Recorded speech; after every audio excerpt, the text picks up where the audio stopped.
এয়া দেখিবলৈ পাইছে পালেং শাক আৰু এইফালে দিছে চিকেন কেইটকামান আৰু এইফালে দিছে পনীৰ। এইটো খানা বনাম আমাৰ মৰমৰ আলহীজন বাদলৰ কাৰণে। বাদল কোন জানেনে? আমাৰ ডগ নতুন আলহী, আমাৰ সদস্য। এতিয়া পালেং শাক, চিকেন আৰু পনীৰ এইকেইটা বইল কৰিম। নিমখো নিদিওঁ, একো নিদিওঁ, অনলি বইল কৰিম। বইল কৰি তাক খুৱাম। কেলে চব যাৰ ঘৰৰ পৰা দিছে তেওঁলোকে কৈছে কি নিমখ, চেনি, মিঠা বস্তু আৰু মানে তেলেতীয়া বস্তু বা ঘিউ চিউ তেল চেল দিব মনা কৈছে। তাৰ কাৰণে মই বনালোঁ, তাৰপিছত আমাৰ কাৰণে বনাম। আৰু মোৰ মেকুৰীৰ কাৰণে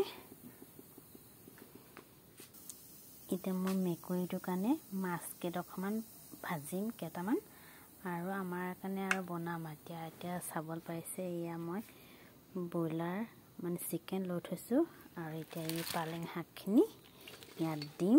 তাৰ পনীৰ কেইটকামান কাটিম, পানী অকণ দি বইল কৰিম আৰু তেতিয়া মোৰ এটা আলহী সদস্য খানা হৈ যাব। তাৰপিছত নেক্সটটো হ'ব আমাৰ বিল্লু ৰাণী মানে আমাৰ মিনুৰ কাৰণে।